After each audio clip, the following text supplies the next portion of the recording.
Long ago, in a lively town where lanterns glowed at night and drums spoke louder than words, there lived two close friends named Nia and Zola.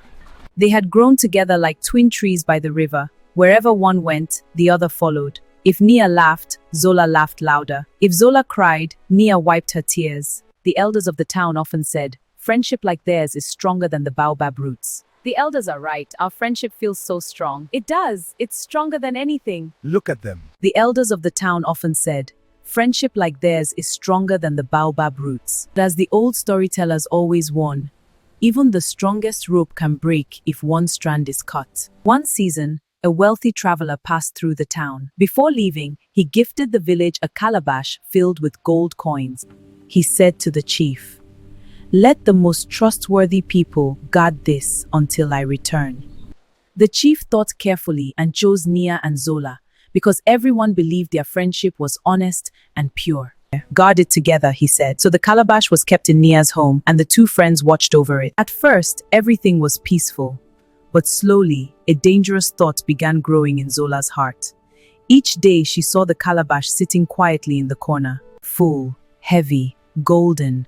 The coins shimmered whenever the light touched them. Soon the thought began whispering to her, "Just a few coins. No one will know." One night, when the village slept and the moon hid behind clouds, Zola quietly crept into Nia's house. Her heart beat like a talking drum. She opened the calabash. The gold glowed softly. She took a handful, then another, and another. Before long, she had stolen many coins. Not long after that, the villagers began noticing something strange. Zola started buying expensive things. She wore fine dresses made from bright fabrics no one in the town could usually afford. Her hair was always styled beautifully, and she walked through the market with pride. People whispered to each other, "How did Zola become so wealthy so suddenly?"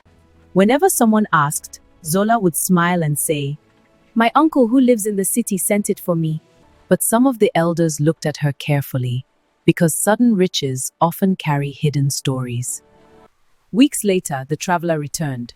The village gathered as Nia and Zola brought out the calabash. But when it was opened, the people gasped. Gold was no longer full. Many coins were missing. Someone has broken the trust of this village.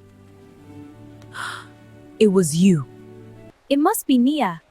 The calabash stayed in her house. The crowd murmured. Nia felt her heart break like a clay pot dropped on stone. "Zola, you know I would never do this."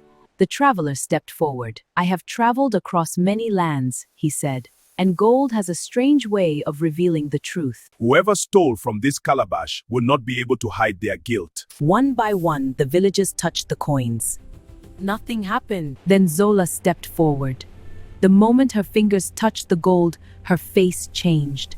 And suddenly everyone understood. The beautiful dresses, the jewelry, the expensive things, the story about the uncle in the city. It had all been a lie. Tears rolled down Zola's face as she confessed. "I was jealous. I thought money would make my life better."